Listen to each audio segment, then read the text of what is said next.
The moment we reach AGI, we pretty much soon afterwards reach super AI, because the first company or person to reach AGI will then continue on an exponential curve, and the AGI will improve itself exponentially, and within maybe even a few seconds after the moment we reach AGI, we have super AI. Welcome to How AI Happens, a podcast where experts explain their work at the cutting edge of artificial intelligence. You'll hear from AI researchers, data scientists, and machine learning engineers as they get technical about the most exciting developments in their field and the challenges they're facing along the way. I'm your host, Rob Stevenson, and we're about to learn how AI happens.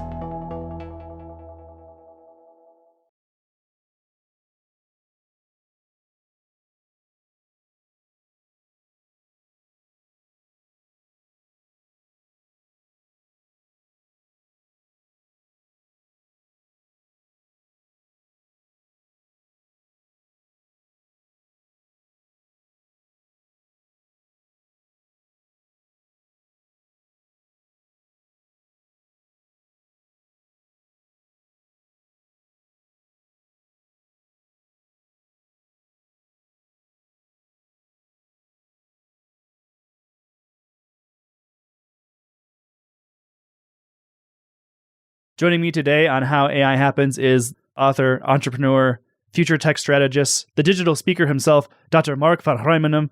Mark, welcome to the podcast. How are you today? Hi, Rob. Thank you for having me. It's great to be on your show. Really pleased to have you. You wrote a book about AI and machine learning. You have a new book coming out about the Metaverse. We're going to get into all of that. There's just a million directions I think this conversation could go in. So I'm excited to see where exactly that is. I guess, can we just start with you a little bit? Would you mind sharing for the folks at home a little bit about your background and how you came to be where you are now? Sure, happy to share a bit about my background. So I've been an entrepreneur for over a decade now. I am originally Dutch. I currently live in Australia, and I am, as you mentioned, a future tech strategist. So I think about how emerging technologies change organizations and change society, and how can we create and how can we use these technologies in ways that are beneficial to humanity. So I run the platform called Dataflock, which is a media platform around emerging technologies. And over a decade ago, I started with discovering the big data space. From the big data space, I moved into the blockchain space, which was my second book that I wrote about that. And then I did a PhD at the University of Technology in Sydney in Australia, where I did research on how big data, blockchain, and AI are changing organizations. Which resulted in my third book, The Organization of Tomorrow. Recently, in October, Wiley asked me to write my fourth book, Step into the Metaverse, because the Metaverse is really like a sort of convergence of big data, blockchain, and AI, all leading to this next iteration of the internet.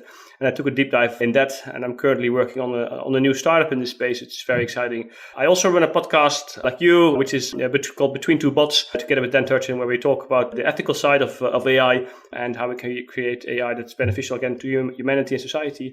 So that's really my focus. So as I said, I think about how emerging tech changes organizations and how can we use them in ways that are beneficial. Thinking about the Organization of Tomorrow, your third book, I suppose, is that correct? Yes, correct, yeah. Thinking about the Organization of Tomorrow, what was the role that AI took, I guess, just in that book? Because the idea was just to document some of the disruption happening to the way we do work, right? And the way organizations are built. So you spend a good amount of real estate in that book talking about the blockchain as well. AI and the blockchain, good chunk of that book. Why those two? I guess we'll start with AI because of the name of this podcast. That's a good point. No, so the book really is a management and easy to read version of my PhD dissertation, because nobody reads dissertations. They're boring, they're difficult to read. My audience might actually. Oh, really? Okay, well, I don't want to offend anyone, but what was your dissertation about? Let's go back to even further.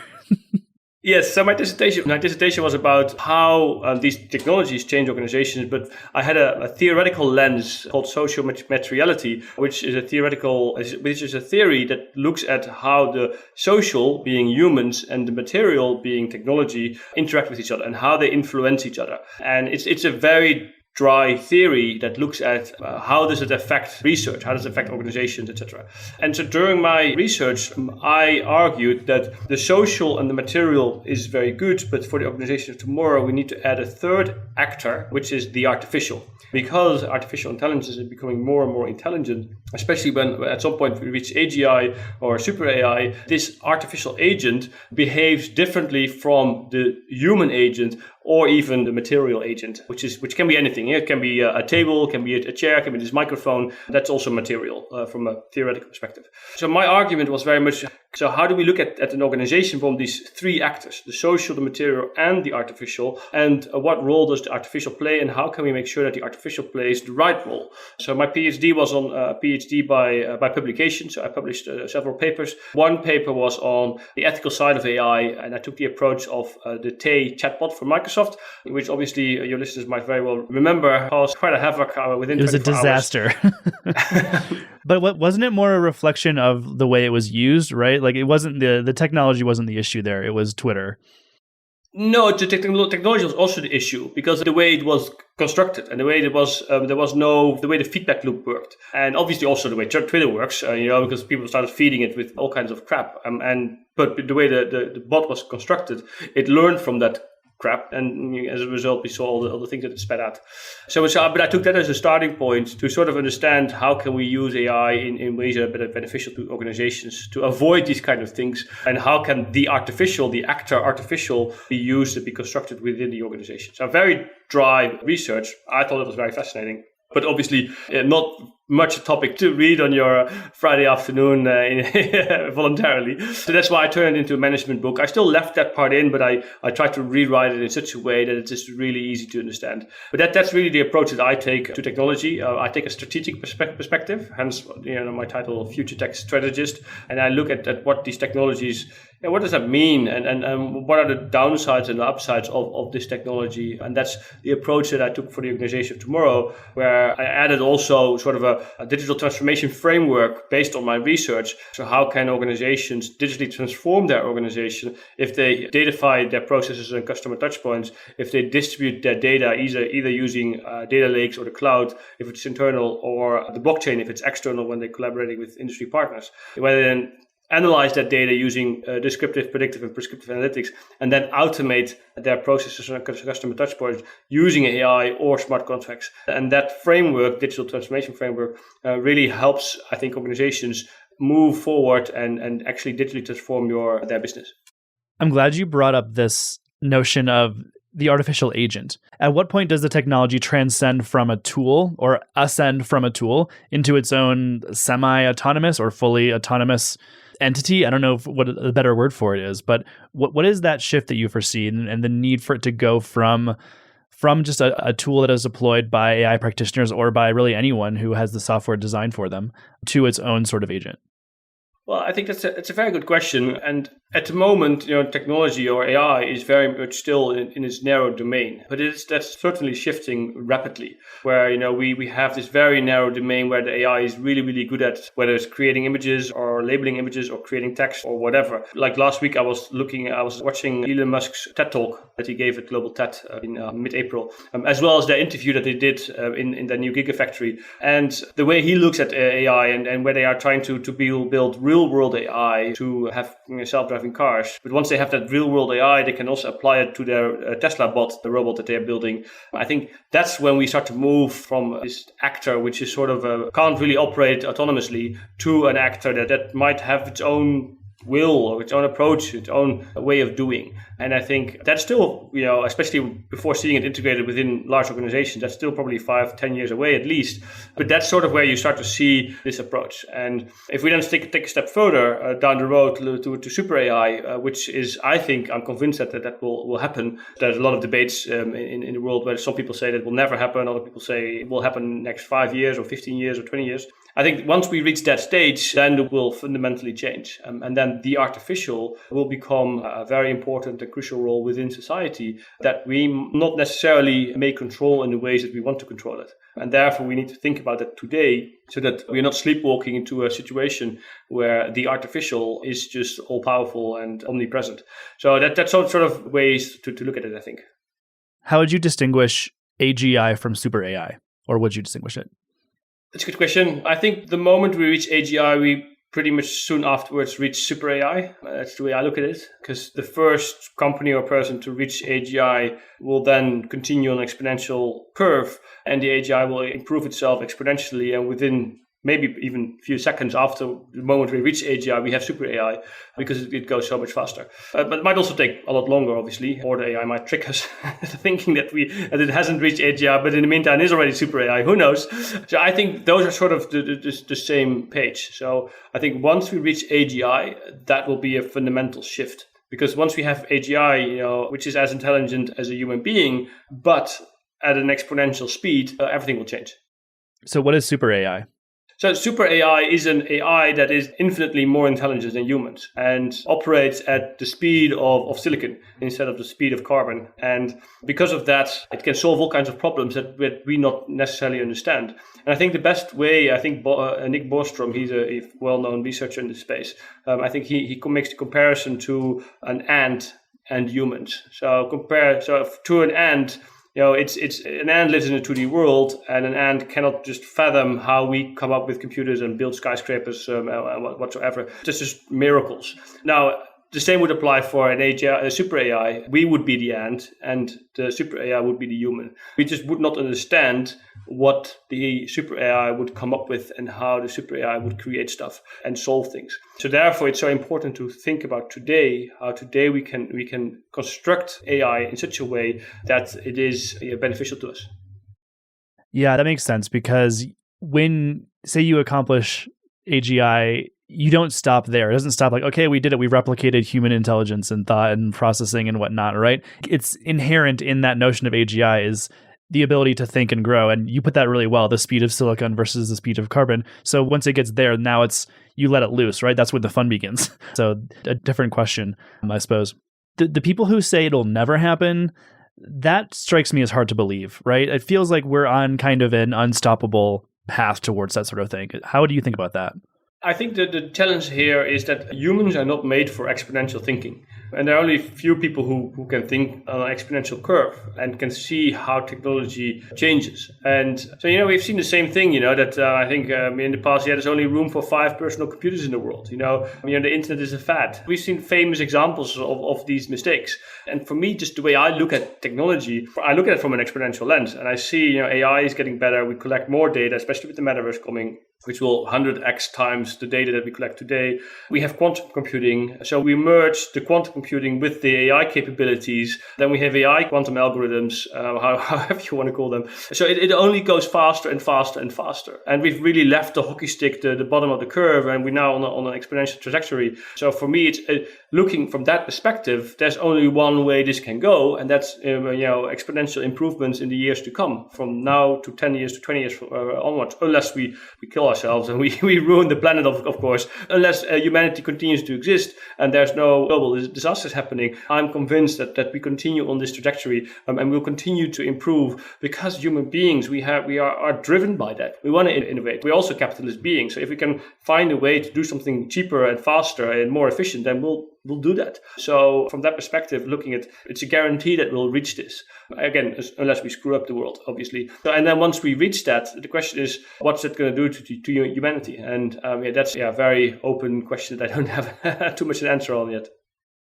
Yeah, absolutely. I'm on the note of humans not being disposed for exponential thought. The metaverse feels like the next logical example of that, especially when you brought up the example of, the internet will never catch on, like people will never want to text from their phones, these sorts of things. The last 20 to 30 years really is littered of these examples of the whole it'll never catch on thing.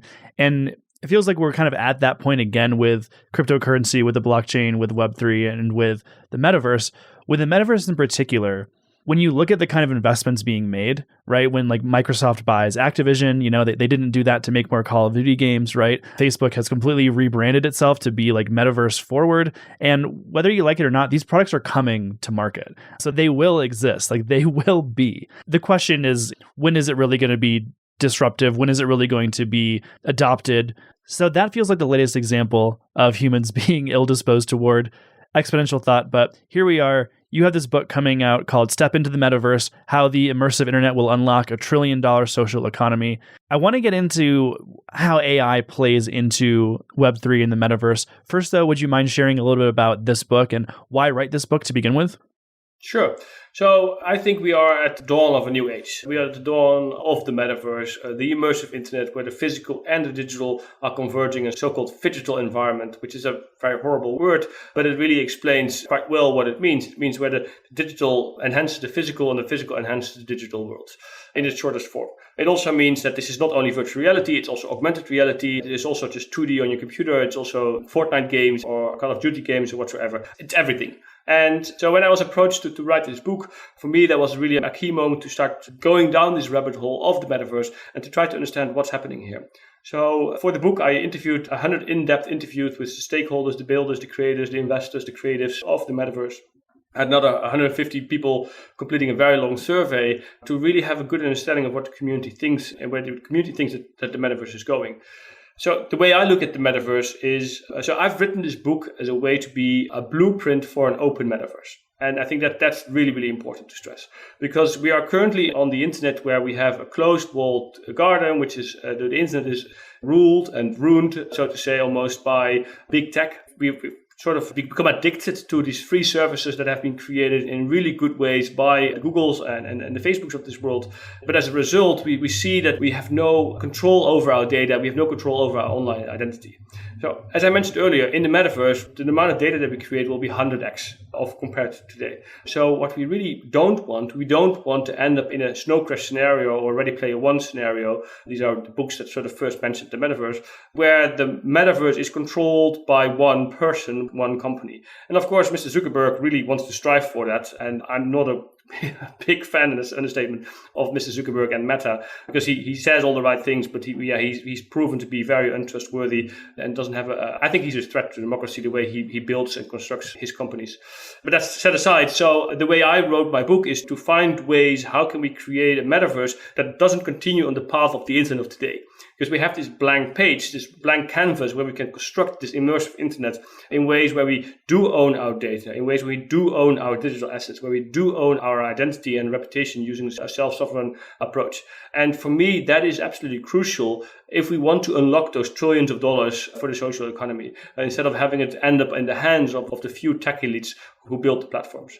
So the book is really about not only what is the metaverse and what can the metaverse become in the coming decades, but also how can we create this open metaverse. So I describe 6 characteristics that I think every organization that's doing something with the metaverse should adhere to at least ensure that we have this open approach. But I also discuss what the metaverse is going to do with identity, because I believe it's going to cause a Cambrian explosion of identity if all of a sudden you can be who you want to be, whether that's a flying purple centaur, whether that's a gold princess, or whether that's Toad or Bowser from Mario Kart. I don't really care. You can be whoever you want to be, which I think is absolutely fascinating. At the same time, I look at where you can go in the metaverse and how you can go move between the different worlds, how it's going to change entertainment, sports, education, and also how brands can step into the metaverse. You see the digital fashion coming today. After all, avatars are also born naked, so to say. So you need to dress them. So digital fashion is going to be really, really big. But at the same time, the metaverse is not only for consumers, it's also for enterprise organizations. In my perspective, digital twins, so exact digital replicas of physical machines or factories or systems of systems are sort of a foundational layer of the metaverse, because it allows you to interact with the physical world. Then in the book, I continue on discussing the economics of the metaverse. So what's the role of NFTs? What are NFTs? What are the challenges and the dangers of NFTs? Because it's not all perfect as people think at the moment.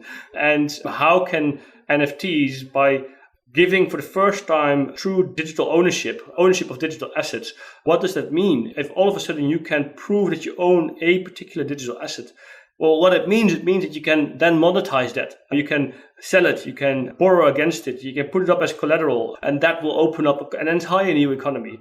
But at the same time, all this metaverse, just like with artificial intelligence, there are many dangers lurking in the corners of the metaverse, because all the problems that we have in today's web will be extrapolated in the immersive web. And we see this already happening. You have sexual harassment in the metaverse, you have deep fakes, you have polarization, you have mental health issues. So I discuss these problems, but I also provide some, I think, solutions to these problems.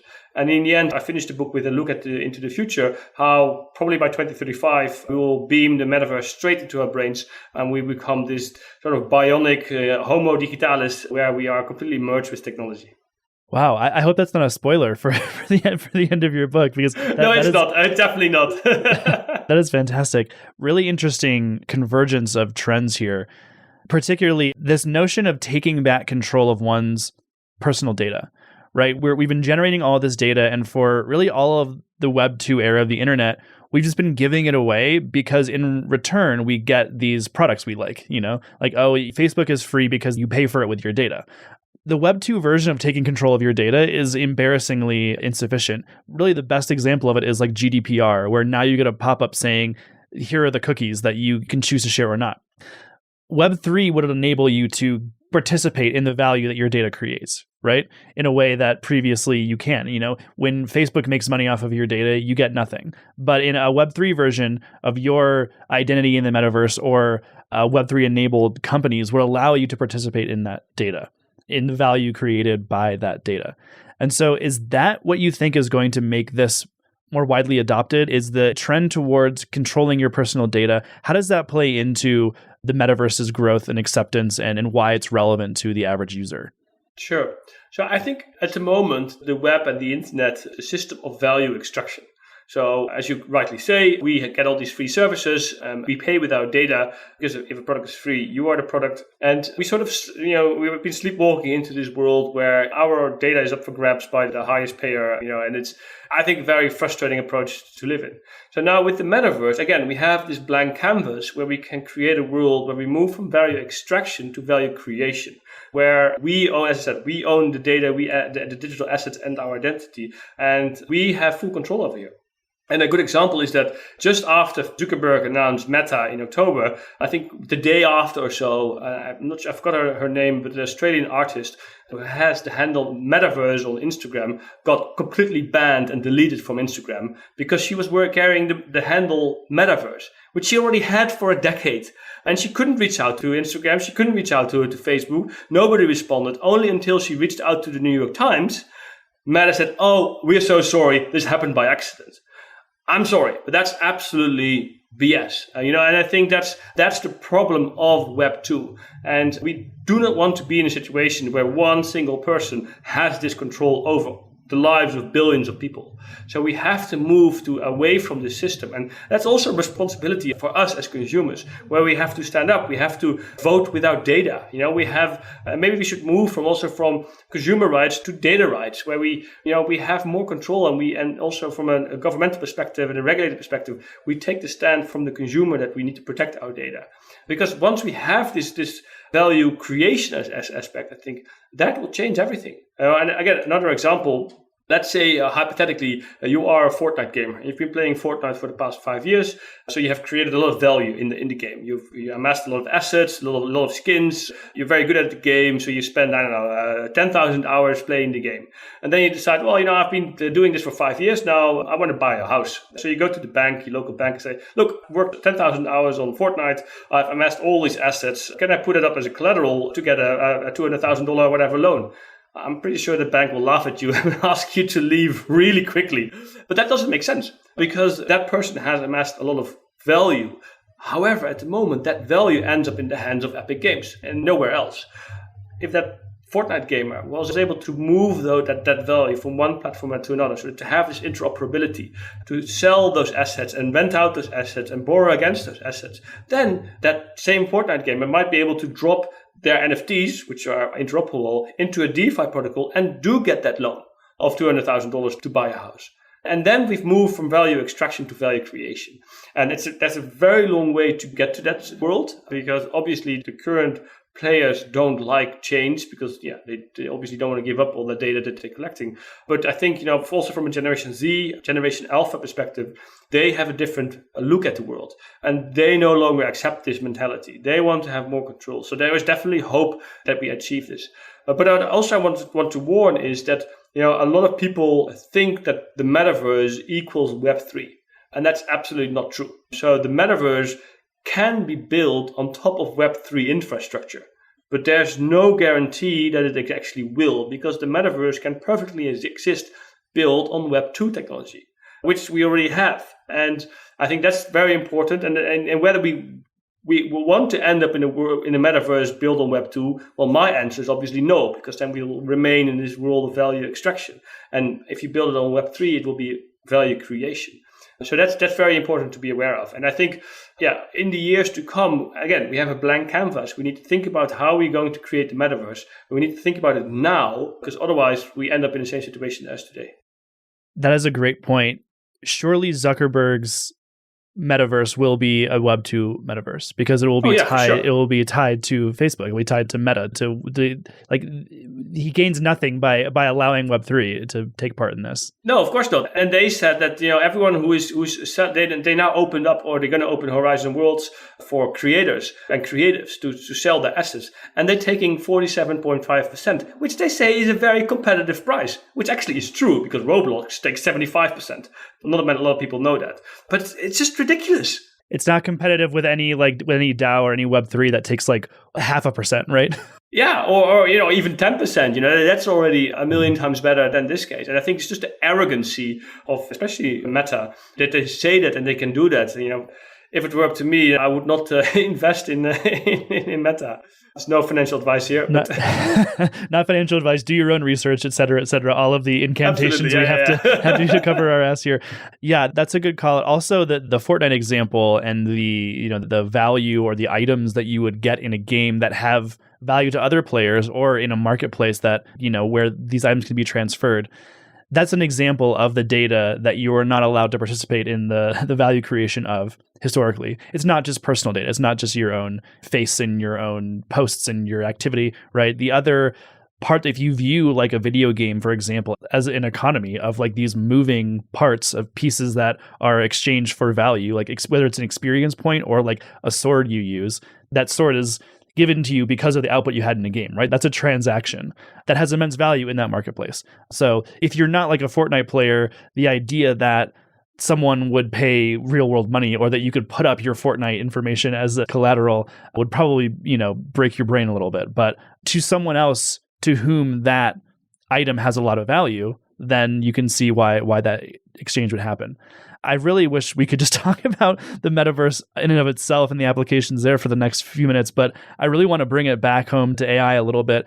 How do you see AI participating in the metaverse? What is its role to play with this new world? Well, I think AI will play a very important role. And there are two approaches that I briefly discussed. The first approach, I think, is, AI is necessary because of everything that's going on, and really to make the metaverse work, because there's so much data collection. It's necessary to stream all the hyper-realistic volumetric data, to compress that. AI plays a role in various aspects in creating digital fashion that is connected to the real world weather and changes depending on whether it rains or not. AI is there in the streaming and compression of the hyper-realistic content. AI is there in building the virtual worlds, building the augmented experiences to offer this new approach. So I think AI is really playing a crucial role in this regard. And I don't think we could build the metaverse without it. Especially if we want to, the metaverse is infinite. And we currently, we have the Decentraland, we have the sandbox, and it's all very low polygon, very blocky styles, which is because of the problems of streaming hyper-realistic data. And another example that end of 2021, Warner Bros. Together with Epic Games, they released this teaser, this demo for The Matrix Awakens, which I could definitely recommend having a look on online. And what they did is they had this 10-minute show where everything that you see is digital. So Keanu Reeves that appears in the demo is digital. He doesn't exist. And whatever he does there is created digitally. Obviously, that can only be created with AI. But then, and that's my second point that I want to mention, is super cool that we can do this kind of stuff. It's really amazing that we can have, meta-humans that look and feel like the person. I'm currently building a digital human of myself with meta-human. Being a digital speaker, obviously I have to have a digital clone of myself. But the problem is here, and not a lot of people talk about it, but a lot of people, because if I can create a digital human of myself, then you, Rob, you can do that too, of me. And if you have my voice, which you do now, you can clone my voice and you can be me in the metaverse. Because if I look like me, if I sound like me, probably a lot of people will think that it is me. So then you need to start to prove that you playing me is not me. This gets confusing really quickly. And then we need to link it to NFTs so that if you own the NFT, you probably that is indeed the mark that you think. But then, as we all see on the internet, NFTs get hacked all the time. So then we need to link it to biometrics, my heart data or my iris scan or whatsoever. That is indeed that NFT and that avatar is indeed controlled by me, which you can then again fake as well. So we are entering, using it also because of the advances made with AI and machine learning, we are entering a world where digital deepfakes can no longer be distinguished from the reality stuff, real stuff. And now if people would copy me, that would be annoying because people will probably say stuff that I would not say on the internet, but that wouldn't cause any World War III or cause a stock price to crash. Because if you can do it for me, you can do it for Elon Musk, or you can do it for whatever, and then that person can say stuff that person didn't say. So if we think that deep fakes in today's world are bad, wait till we have digital, hyper-realistic deepfakes, which are coming, 100%. We have a serious problem here. So this is also something, a point that this is also where AI plays a massive role in, and probably also in combating it again. But this is something, people are gullible. If people think that person sounds and looks like a person they know and moves like a person they know, they probably think that it is that person. This already happens with Elon Musk giving away free Bitcoin, which obviously is nonsense. So here are, I think, two ways, AI plays a massive positive contribution to the metaverse, but also a negative contribution. And that's with everything, I guess, with technology. Technology is neutral. And my objective is to help people move to the positive side of technology and not to use the negative side of it. Quick aside, is the digital Mark here in the room with us right now? Who knows? I wouldn't know, because the quick solution to the whole fake digital version of someone or a deep fake version would be the blue check, the Instagram verification, the Twitter verification. But as you say, that could also be faked. So, but then you link it to facial recognition technology. And so I do believe there's a countermeasure. But to your point, right? Like Facebook puts a little warning on news stories, say this is disputed, this might not be accurate. But it doesn't stop people from just people read a headline or people see a photo and then that's their reality. So, for someone like you or I who might bother to go into the block scanner, right, and figure out, okay, this is actually Mark, this is owned by Mark, this is his wallet, it has to be him. It's interesting that you say that, because up until about a year ago, I was working on a startup which unfortunately failed. So I have a failed startup under my belt, which I think is a good thing. Congrats, as well. Yeah. We were working on trying to fight misinformation with AI and the crowd. One of the reasons it failed is, one, because publishers speak the truth, obviously, and they don't need such a tool, which we all, of course, know that is not the case. But more importantly, the crowd, John Doe on the street, doesn't care and just shares and clicks and reads whatever he or she wants to share, click or read. And I think that's sort of the problem, where there's also a responsibility for you and me that we need to, unfortunately, I cannot trust you on your blue eyes anymore on the internet.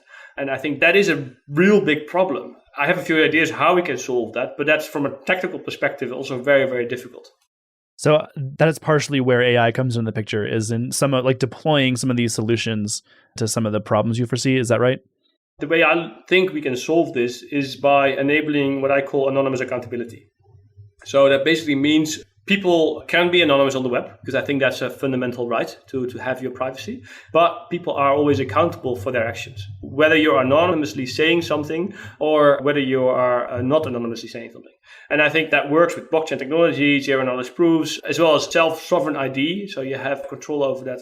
And I think to me, that would be the solution, so that I can, whenever I interact with you, it can be Rob, it can be your anonymous avatar or whatsoever, but I can see, okay, this person has, X profiles, has an average reputation of 80%. And so if I see, I don't know this person, I don't know who it is, but I see that this person has a reputation of 80% across 10 profiles. That says something to me. Okay, this person is probably reliable. Or if I see an anonymous character with a reputation of 20 and 100 profiles, then I probably know this person might not be that reliable. I can still interact with that person because that's up to me. Or if I'm a platform, I can still allow that person to have full rights and full functionalities on the platform or not. But at least we start to move to a society where your actions will be held accountable. Now, the challenge is not only technical here. The challenge is also, of course, societal, because it would mean that a lot of the big tech would move to a new system, and I'm also a realist. I don't see that happening anytime soon, unfortunately. Mark, if I'm listening to this, I'm an AI practitioner, machine learning engineer, what have you. I'm working on some of these technologies. What can I do to participate in what's surely going to be a huge explosion of different kind of career options to work in Web3 in the metaverse? Well, I think for the way we should construct AI is really try to do it in an ethical way, try to train the AI with unbiased data, try to make the AI explainable so that we can understand whenever a decision has been made. So it's not a black box. And these are all very hard technical challenges. I'm fully aware of that. So I think with the role that AI will play in our society, with the role that AI will play in the metaverse, I think it's crucial that we should focus on that. So from a career opportunity, I think that area is something that is very much necessary, and I think also very rewarding if you can contribute to creating AI that is explainable, that is ethical, and that is unbiased. That would be sort of my take, I think. Mark, this has been fascinating. Thank you so much for taking the time and sharing with me today. It's been a pleasure. Thank you for having me, Rob. How AI Happens is brought to you by Sama. Sama provides accurate data for ambitious AI, specializing in image, video, and sensor data annotation and validation for machine learning algorithms in industries such as transportation, retail, e-commerce, media, medtech, robotics, and agriculture. For more information, head to sama.com.